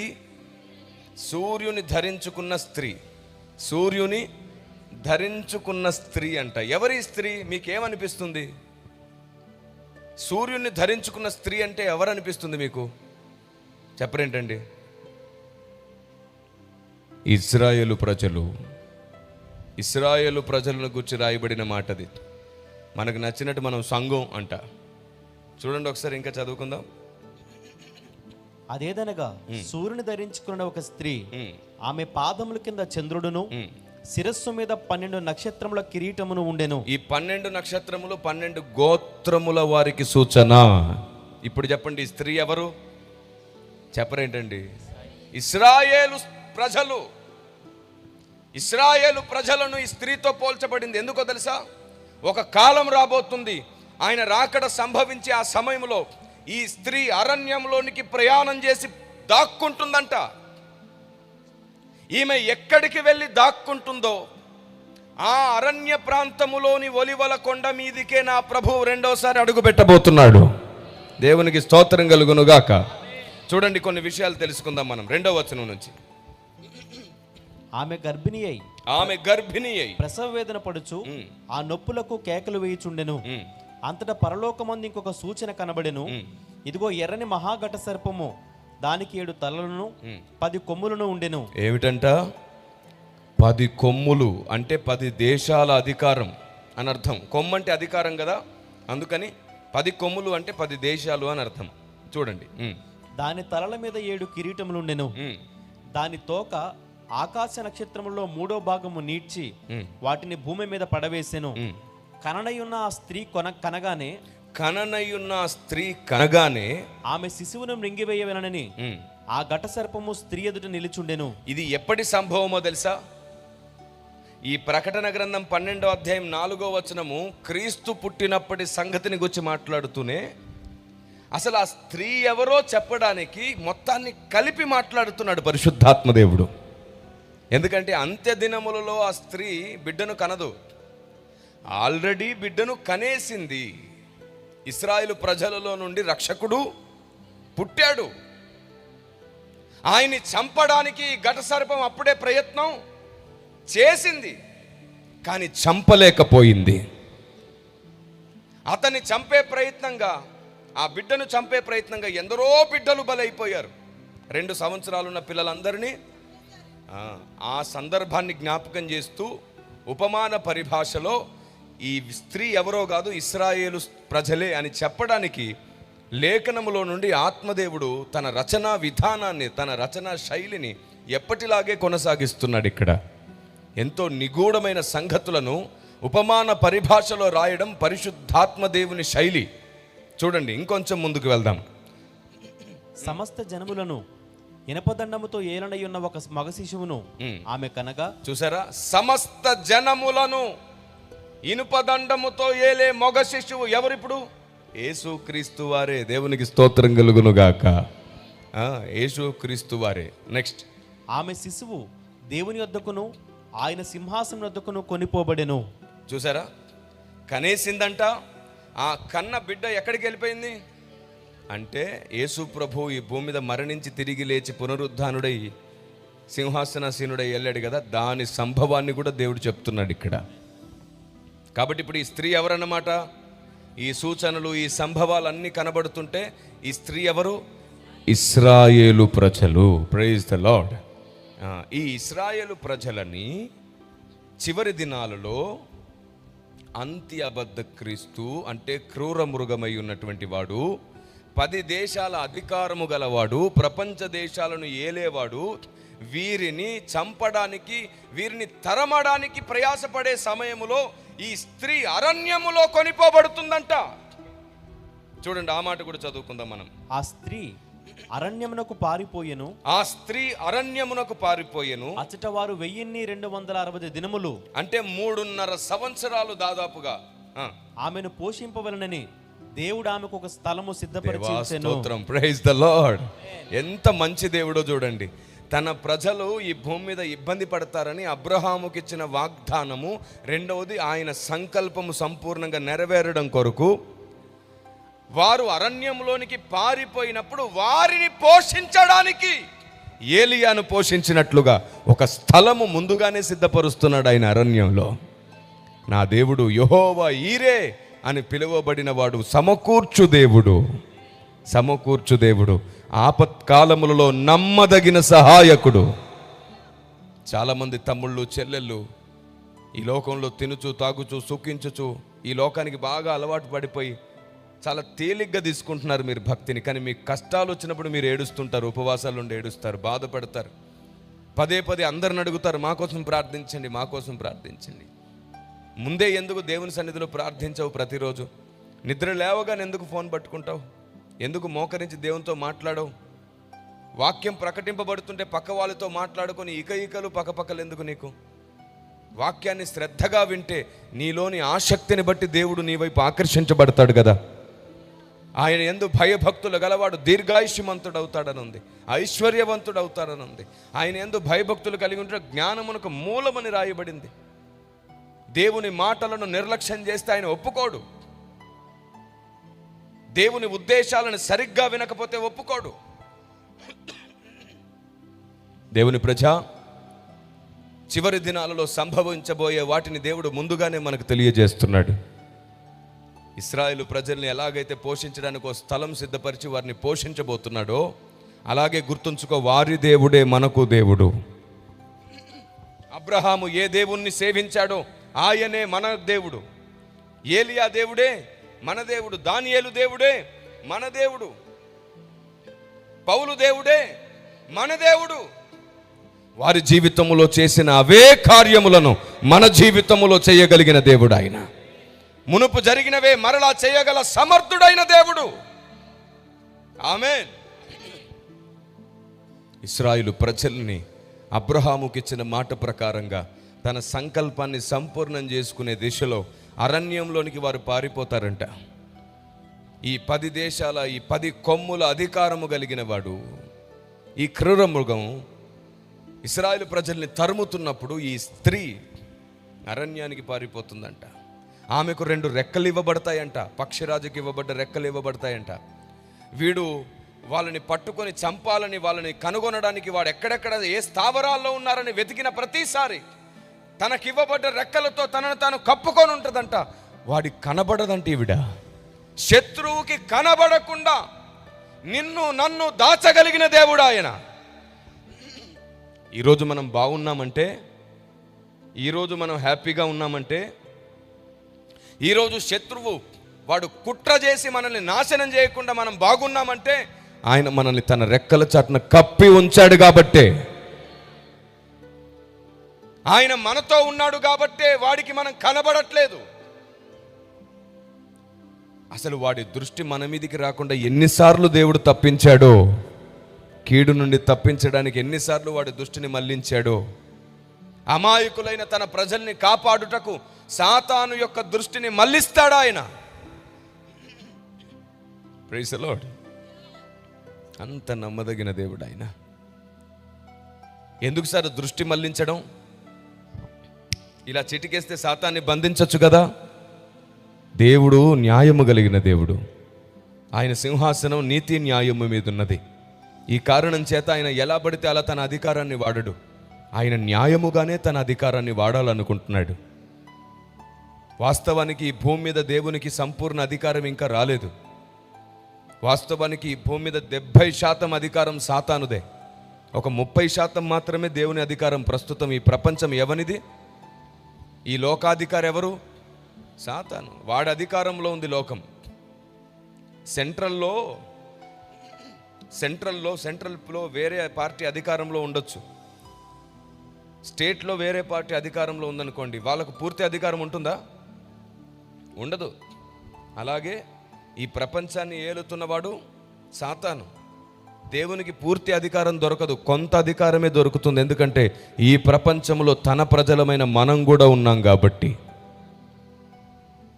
మనము కూడా ఉన్నాం కాబట్టి మన ప్రజలు విదేశాల్లో ఎక్కడైనా చిక్కుకుపోతే మన దేశ ప్రభుత్వం ఆ దేశ ప్రభుత్వాలతో మాట్లాడి మన వాళ్ళని ఇక్కడికి తీసుకొస్తుంది. ఎందుకంటే నా ప్రజలు అనే అధికారం వారిది. అలాగే ఈ భూమి మీద ఉన్న దేవుని ప్రజలమైన మనల్ని బట్టి ఈ భూమి మీద దేవునికి కొంత అధికారం ఉన్నది. అందుకే నువ్వు అడిగినదంతా వెంటనే అయిపోదు. అన్ని ప్రాసెస్లో టైం టు టైం జరుగుతున్నాయి. కాలంతోనే ప్రతిదీ ముడిపడి ఉంది. అందుకే ప్రతిదీ సమయం బట్టే వస్తుంది. అందుకే దేవుడు అన్నాడు, తగిన సమయమున నేను నిన్ను హెచ్చించున్నట్లు. దేవునికి స్తోత్రం కలుగునుగాక. తగిన సమయమున నేను నిన్ను హెచ్చించినట్లు దీన మనస్కులై నా బలిష్టమైన రెక్కల కింద ఉండమన్నాడు. దేవుని ప్రజ గమనించండి, నువ్వు అడిగిందల్లా వెంటనే ఎందుకు జరగట్లేదంటే దుష్టుని యందు ఈ లోకం ఉన్నది, పూర్తి అధికారం దేవునికి ఈ లోకంలో. అందుకే ఏమని ప్రార్థిస్తాం? పరలోకమందు నీ చిత్తం నెరవేరినట్లు భూమి మీదను.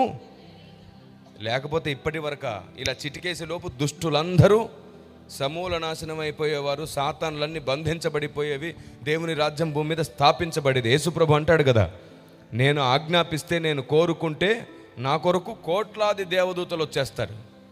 కానీ కాలముతో పాటు నెరవేరవలసిన లేఖనములున్నాయి. దేవుడు న్యాయం గలవాడు, న్యాయంతోనే పనిచేస్తాడు. న్యాయానికి వేరుగా ఉండడం ఆయనకి ఇష్టం లేదు. ఆయన నీతిని న్యాయమును ప్రేమించే దేవుడు. దేవునికి స్తోత్రం కలుగును గాక. ఈ కారణం చేత మన జీవితాల్లో ఉన్న సమస్యలు, కష్టాలను కూడా మనం కొన్నాళ్ళు ఓర్చుకుంటూ ముందుకు కొనసాగాల్సిందే. అలాగే ఈవిడని దేవుడు కాపాడడానికి ఎంత అద్భుతమైనటువంటి ప్లాన్ చేశాడు చూడండి. అంత్యకాలంలో ఇశ్రాయేలు అనేటువంటి స్త్రీని దేవుడు కాపాడుతున్నాడు. చూడండి, ఇంకొంచెం ముందుకు వెళ్దాం. అంతట పరలోకమందు యుద్ధము జరిగెను. మికాయేలును అతని దూతలను ఆ ఘట సర్పముతో యుద్ధము చేయవలని ఉండగా ఆ ఘట సర్పమును దాని దూతలను యుద్ధము చేసిరి గాని గెలవలేకపోయిరి. గనుక పరలోకమందు వారికి ఇక స్థలము లేకపోయిను. పరలోకంలో వారికి ఇంకా స్థలము లేదు. వారికి ఇవ్వబడ్డ టైం అయిపోయింది, వారికి ఇవ్వబడ్డ అధికారాలు అయిపోయాయి. ఇంకా వారు పరలోకం నుండి ఎలాంటి లాభాన్ని పొందే పరిస్థితి లేదు. అప్పుడు వాడు ఇంకా కోపిష్టైపోయాడు భూమి మీద. దేవుని ప్రజల్ని ఇంకా చంపాలనుకోవడానికి వాడు ముందుకొచ్చేస్తాడు. చూడండి, ఆ కింద రాయబడింది, కాగా సర్వలోకమునకు మోసపుచ్చుచు అపవాది అనియో సాతాననియో పేరు గల ఆది సర్పమైన మహాఘట సర్పము పడద్రోయబడెను. అది భూమి మీద పడద్రోయబడెను, దాని దూతలు దానితో కూడా పడద్రోయబడి. మరి ఒక గొప్ప స్వరము పరలోకమందు ఇలాగు చెప్పుట వింటిని, రాత్రింబగళ్ళు మన దేవుని ఎదుట మన సహోదరుల మీద నేరము మోపువాడైన అపవాది పడద్రోయబడి ఉన్నాడు గనుక ఇప్పుడు రక్షణయు శక్తియు రాజ్యమును మన దేవుని వాయను, ఇప్పుడు అధికారమును ఆయన క్రీస్తుదాయను. చాలు, 14వ వచనం నుండి చూడండి. అందువలన ఆమె అరణ్యంలో ఉన్న తన చోటుకి ఎగిరినట్లు.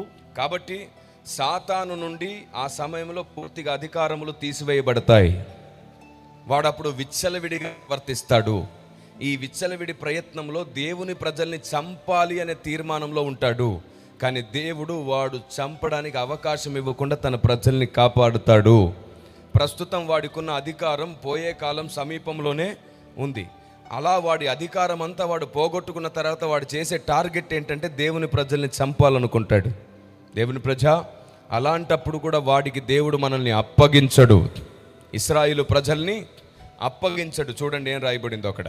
అందువలన ఆమె అరణ్యంలో ఉన్న తన చోటుకి ఎగిరినట్లు గొప్ప పక్షిరాజు రెక్కలు 2 ఆమెకి ఇవ్వబడెను. అచట ఆ సర్పముఖమును చూడకుండా ఆమె ఒక కాలములు అర్ధకాలము పోషింపబడును. కావున ఆ స్త్రీ ప్రవాహమునకు కొట్టుకొని పోవనని ఆ సర్పము తన నోటి నుండి నీళ్లు నదీ ప్రవాహముగా ఆమె వెనుక వెళ్ళగక్కెను. చూడండి అద్భుతం ఎలా జరుగుతుందో. ఈవిడ అరణ్యంలోకి వెళ్ళి దాక్కుంటే ఈవిని ఎలాగైనా సరే చంపాలని ఈ ఘట సర్పం ఏం చేస్తుందంటే చూడండి, కావున ఆ స్త్రీ ప్రవాహమునకు కొట్టుకొని పోవలనని ఆ సర్పము తన నోటి నుండి నీళ్లు నదీ ప్రవాహముగా ఆమె వెనుకకు వెళ్ళగక్కెను గాని భూమి ఆ స్త్రీకి సహకారి అయి తన నోరు తెరిచి ఆ ఘట సర్పము తన నోటి నుండి గక్కిన ప్రవాహమును మింగివేసెను. చూసారా, ఒక భయంకరమైన జలాశయం. వారు ఎక్కడైతే దాక్కున్నారో అక్కడికి నీరు మొత్తం వారిని ముంచేసేలాగా వాడు ఆ కట్టను తెంచి పంపిస్తే ఆ నీళ్ళన్నీ వారి మధ్యలోనికి వెళ్ళి వాళ్ళు మునిగి చనిపోతారు లెక్క ప్రకారంగా. ఈలోపే భూమి ఏం చేసిందంట, అప్పుడు కోరాహును మింగింది. ఇప్పుడు తన ప్రజల్ని మింగుదామని వస్తున్న జలమును మింగేసింది. దేవుడు కాపాడడానికి ఆజ్ఞాపిస్తే ప్రకృతి కూడా నీ చుట్టూ సైన్యంగా నిలబడుతుంది. దేవునికి స్తోత్రం కలుగునుగాక. దేవునితో నీ సంబంధం తెగిపోతే నిన్నెవరు కాపాడుతారు? దేవునితో సమయం గడపకుండా ఎవరు నిన్ను రక్షిస్తారు? దేవునికి నచ్చినట్లు నీ బ్రతుకును మార్చుకోకుండా ఎలా సాధ్యమవుతుంది? అసలు దేవుడు నిన్ను ఎందుకు పుట్టించాడో అది ఎప్పుడు నువ్వు నెరవేరుస్తున్నావు? ఒక్కసారి ఉదయం లేచి నుంచి పడుకునే వరకు నిన్ను దేవుడు ఎందుకు పుట్టించాడో అది నెరవేరుస్తున్నావా? ఒక్కసారి ఆలోచించు. ఎందుకు పుట్టావో మర్చిపోయి నీకు నచ్చిన జీవితాన్ని జీవిస్తున్నావు. మళ్ళీ నీ దృష్టికి నువ్వు చాలా గొప్ప నీతిమంతురాలివి, నీతిమంతుడవు. అసలు దేవుడు నిన్నెందుకు పుట్టించాడు అది నెరవేర్చినప్పుడు నీ బ్రతుకుకు విలువే లేదు. దేవుని సన్నిధిలో కనిపెట్టి చూడు, దేవుని సన్నిధిలో బ్రతిమాలు చూడు, ఉదయం దేవునితో సమయం గడిపి చూడు, నిద్ర లేవగానే ఆయన పాదాలు పట్టుకొని చూడు, ఆయనతో మాట్లాడడం నేర్చుకొని చూడు. ఇక్కడే బతికేద్దామని ఆశీర్వాదాలు, దీవెన్లు, స్థలాలు, పొలాలు, ప్రమోషన్లు, వీసాలు, ఉద్యోగాలు ఇవన్నీ అడిగేస్తూ బతికేస్తున్నావే. అసలైన దాన్ని అడగడం మానేశావు. మొదట ఆయన నీతిని, రాజ్యాన్ని. ఎన్నో విధములుగా తన రెక్కలు చాపి మనల్ని కాపాడుతున్నాడు ఆయన. దేవునికి స్తోత్రం కలుగునుగాక. చూడండి ఆ తర్వాత ఏం జరిగింది. 15వ వచనం నుండి, కావున ఆ స్త్రీ ప్రవాహమునకు కొట్టుకొని పోవలెనని ఆ సర్పము తన నోటి నుండి నీళ్లు నది ప్రవాహముగా ఆమె వెనుక వెళ్ళగ్రక్కెను గాని భూమి ఆ స్త్రీకి సహకారి అయి తన నోరు తెరిచి ఆ ఘట సర్పము తన నోటి నుండి కక్కిన ప్రవాహమును మింగివేసెను. అందుచేత ఆ ఘట సర్పము ఆగ్రహము తెచ్చుకుని దేవుని ఆజ్ఞలు గైకొనుచు యేసును గూర్చి సాక్ష్యమిచ్చుచు ఉన్న వారైన ఆమె సంతానంలో శేషించిన వారితో యుద్ధము చేయుటకై బయలువెడలి సముద్ర తీరమున నిలిచెను. అంటే ఏంటో తెలుసా, వాడి మాట విని వాడికి లోబడిపోయి వాడి చెప్పినట్లుగా ముద్రలు వేసుకొని సరే నువ్వే అని చెప్పి వాడితోనే ఉండిపోయిన చాలామంది అమాయకులు ఉంటారే, ఇప్పుడు వాళ్ళ మీదకి వెళ్ళిపోతున్నాడు అన్నమాట. వీళ్ళని చంపడం ఎలాగో కుదరట్లేదు అని వీడెంత నికృష్టుడంటే వాడికి సపోర్ట్ చేసిన వారిని కూడా చివరిలో చంపేస్తాడు. నా దేవుడు అలాంటి వాడు కాదు. ఆయన్ని చంపిన వారిని కూడా క్షమించిన ప్రేమామయుడు నా దేవుడు. తండ్రి వీరేమి చేయుచున్నారో వీరెరగరు గనుక వీరిని క్షమించు. మీరందరూ శ్రమ దినాలను ధ్యానిస్తున్నారని నాకు తెలుసు, అందుకు చెప్తున్నాను. సిలువలో నా ప్రభు క్షమాపణ అనే దాన్ని నేర్పించాడు. మరి మీరు తోటి వారిని క్షమించుకుంటున్నారా? సిస్టర్ ఫలాని సిస్టర్ నిన్నేది ఇలా అన్నారంటే అంత మాట నిందా, అదేమైనా గొప్పదనుకున్నారా, దాని గురించి నాకు తెలియదనుకున్నారా అని చెప్పి వాడు ఒక్క రాయి వేస్తే నువ్వు ఇంకా సంచి పెట్టేస్తావు ముందు. ఇదిగో ఆవిడ చిట్టా మొత్తం ఈ సంచిలో ఉందని. అంతటితో దేవుని మనసులో నువ్వు చోటు పోగొట్టుకునే అవకాశం ఉంది. ఎవరైనా నీ గురించి ఏదైనా అంటే అన్నారులే, నా స్నేహితురాలే కదా, నా సహోదరియే కదా, ఈరోజు అంటుంది రేపు మళ్ళీ ప్రేమిస్తుంది, అందరం మనమే కదా అనుకునే అంత పెద్ద మనసు మనకు వచ్చిన రోజున దేవుడు అందరి ముందు నీ తలెత్తి నిన్ను నిలబెడతాడు. ఆమేన్. ఏ నోరు నిన్ను అనిందో అదే నోరుతో నిన్ను పొగిడేటట్లు చేస్తాడు నా దేవుడు. నిన్ను నువ్వు నిరూపించుకోవద్దు, నిన్ను నీ దేవుడు నిరూపించే అవకాశం దేవునికి ఇవ్వు. నిన్ను నువ్వు నిరూపించుకోవద్దు. సిలువను ధ్యానం చేస్తున్న వారలారా, సిలువకు మనల్ని మనం అప్పగించుకుందాం. సిలువను ధ్యానం చేస్తున్న సైనికులారా, క్రీస్తు మనస్సును ధరించుకుందాం. ఆయన రాకడ ఈ లోకమును సమీపిస్తుంది. దేవుని చిత్తం ఈ భూమి మీద నెరవేరునట్లుగా మిమ్మల్ని మీరు సిద్ధపరచుకోండి. ఈ చివరి గడియలో ఆత్మదేవుడు తన ఆలోచన మీ హృదయంలో స్థిరపరిచి ఉంచునుగాక. మరి 1:25 దేవుడు మనతో మాట్లాడిన ఈ సంగతులకు స్తోత్రం చేద్దామా? అందరం లేచి నిలబడదామా? దాదాపుగా 1:20 గడిచిపోయింది. మనం ఎన్నో విశేషమైన సంగతులు నేర్చుకున్నాం. ఇవే కాకుండా ఇంకా బైబిల్ గ్రంథంలో ఉన్నటువంటి అనేక సంగతులను మీరు నేర్చుకోవాలి అనుకుంటే అక్కడ మా బుక్ స్టాల్ మీకు కనబడుతుంది. WCM టీం అక్కడ ఉన్నారు. మీరు వెళ్ళేటప్పుడు తప్పకుండా ఈ పుస్తకాలను మీరు సంపాదించుకోండి. మనం ప్రార్థిస్తే పరలోకంలో బంధించబడుతుంది, విప్పబడుతుందని విన్నాం. కానీ ఎలా బంధించాలో ఎలా విప్పాలో తెలియదు.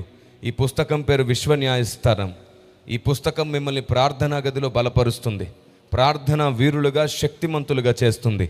ఈ పుస్తకం ద్వారా మనం ఏం బంధించాలో ఎలా బంధించాలో నేర్చుకోగలుగుతాం. తప్పకుండా ఈ పుస్తకాన్ని సంపాదించుకోండి. అంత మాత్రమే కాకుండా అదృశ్య దేవుడు అని ఇంకో పుస్తకం ఉంది. దేవుడు సమీపించడాని తేజస్సులో ఉంటాడు. దేవదూతలు ఇంతవరకు దేవుణ్ణి కూడా చూడలేదు. అలాంటి దేవుణ్ణి ఈ భూమి మీద ఉన్న మట్టి మనిషి చూడగలుగుతాడా?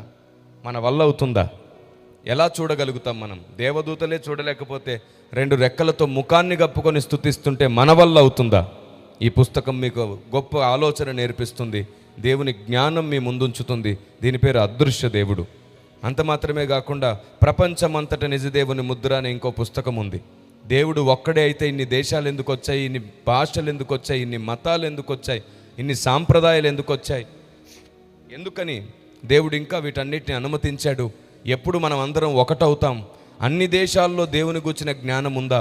దేవుడు ఒక్కడే అయితే, భూమి చేసింది ఆయనే అయితే, భూమి మొత్తం ఆయన గుర్తులు ఉండాలి కదా అనే ప్రశ్న వచ్చినప్పుడు పుట్టిన పుస్తకం ప్రపంచమంతట నిజదేవుని ముద్ర. అలాగే ఇంకో పుస్తకం ఉంది, సనాతన సత్య పరిరక్షణ. ఈరోజు లోకం అడిగే 600 ప్రశ్నలకు ఈ పుస్తకం మీకు జవాబు చెబుతుంది. క్రైస్తవుని పద్ధతి ఏమిటి, క్రైస్తవుడు ఎందుకని అగరొత్తులు వెలిగించడు, క్రైస్తవుడు ఎందుకు దీపం వెలిగించడు, క్రైస్తవుడు ఎందుకు అది చేయుడు ఇది చేయడు ఎన్ని అడుగుతారు మీ బంధువులు స్నేహితులు మిమ్మల్ని. వాటన్నిటికీ తిరుగులేని న్యాయమైన జవాబు, మీరు చెప్పే జవాబు వారికి ఆలోచనే పుట్టిస్తుంది కానీ ఆవేశం పుట్టించదు. ఇలా ఎన్నో పుస్తకాలు మీకోసం అక్కడ సిద్ధపరచబడ్డాయి. దాదాపుగా 16 పుస్తకాలు రాశాను. అందులో 7 రకాల పుస్తకాలు ప్రస్తుతం అందుబాటులో ఉన్నాయి. మరో 9 రకాల పుస్తకాలు తిరిగి ప్రింటింగ్కి పంపిస్తున్నాం. ఈ తిరిగి ప్రింట్ అయ్యే ప్రయత్నంలో ఒకప్పుడు అవి బ్లాక్ అండ్ వైట్గా ఉన్నాయి. వాటన్నిటిని తిరిగి మేము మల్టీ కవర్ పేపర్లో డిజైన్ చేస్తున్నాం. అంటే మీరు చదువుతున్నప్పుడు వాటిలో ఉన్నటువంటి వాటిని మీరు బొమ్మల రూపంలో కూడా చూడొచ్చు అన్నమాట. మీరు వాటిని బొమ్మల రూపంలో చూస్తూ చదవచ్చు. మీరు చూస్తూ చదివితే త్వరగా మర్చిపోలేరు. అలాగూ మీకు ఆ పుస్తకముల నిండా కూడా ఎన్నో సంగతులు మీరు సబ్జెక్ట్కి అనుకూలంగా చూస్తూ చదవచ్చు. అలా మీరు చూస్తూ చదివే వాటిని మర్చిపోలేరు. బొమ్మలు గుర్తుకు రాగానే సబ్జెక్ట్ అంతా కూడా గుర్తుకొస్తుంది. అంత మాత్రమే కాదు, చూస్తూ చదివితే ఎక్కువసేపు చదువుతారు. ఎలాగైనా మీరు మర్చిపోవాలని సాతాను విషయాన్ని నాటితే వాడి విషయానికి విరుగుడిని స్థాపించి పెట్టామన్నమాట మేము. తప్పకుండా ఈ పుస్తకాల్ని సంపాదించుకోండి. దేవుని ఆలోచన చేత మీరు నింపబడతారు. బైబిల్లో మీకు అర్థం కాని సంగతులు ఎన్నో అర్థమవడంతో పాటు దేవుని చిత్తం ఈ భూమి మీద నెరవేర్చే ప్రజలుగా మీరు నిర్మించబడతారు. తప్పకుండా ఈ పుస్తకాలు మీకు సహాయపడతాయి. ఎందుకు ఈ పుస్తకాలు పరిచయం చేశానో తెలుసా? ఈ మట్టి మనిషి ఏ రోజుకైనా మట్టిలో కలవచ్చు. ఈ మనిషితో పాటు దేవుని ఆలోచన విధానం మట్టిలో కలవకుండా మీకు సహాయం చేయాలి. మీతో ఎప్పుడు మాట్లాడుతూ మిమ్మల్ని బలపరచాలి. అందుకే పుస్తకాలు మేము ముందు ఉంచాం. తప్పకుండా పుస్తకాలు సంపాదించుకోండి. సభ అనంతరం కేవలం అక్కడ 15 నిమిషాలు మాత్రమే బుక్ స్టాల్ ఉంటుంది. తప్పకుండా సంపాదించుకోండి. దేవుడు మీకు తోడయుండును గాక. రండి చిన్న ప్రార్థన చేసుకుందాం.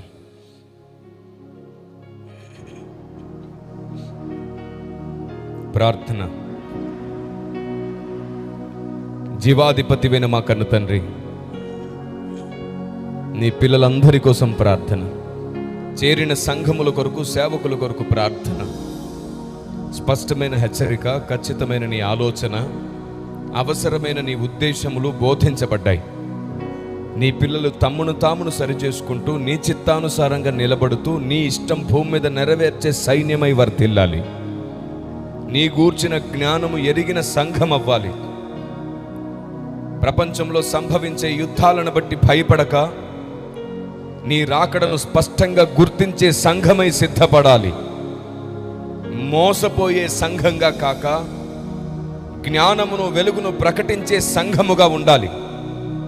తోటి వారిని అవమానించి నిందించేవారిగా కాక సత్యమును స్థాపించడానికి, సత్యము పక్షాన పోరాడడానికి సహనము, ప్రేమను కూడా ఆయుధంగా వాడేవారు కావాలి. నిజమైన శిష్యత్వం మీరు వరముగా అనుగ్రహించండి. ఎప్పటికీ ఆరిపోని ప్రార్థన మనస్సును అనుగ్రహించండి. ప్రార్థన తైలం ఇవ్వండి తల మీద. మీరు మహిమ పొందుమని యేసు శక్తిగల నామంలో ప్రార్థించి బ్రతిమాలుతున్నాను పరమ తండ్రి. ఆమేన్. అందరికీ వందనాలు. దేవుడు మీ అందరికీ తోడేయును గాక. Thank you very much. God bless you. Praise the lord.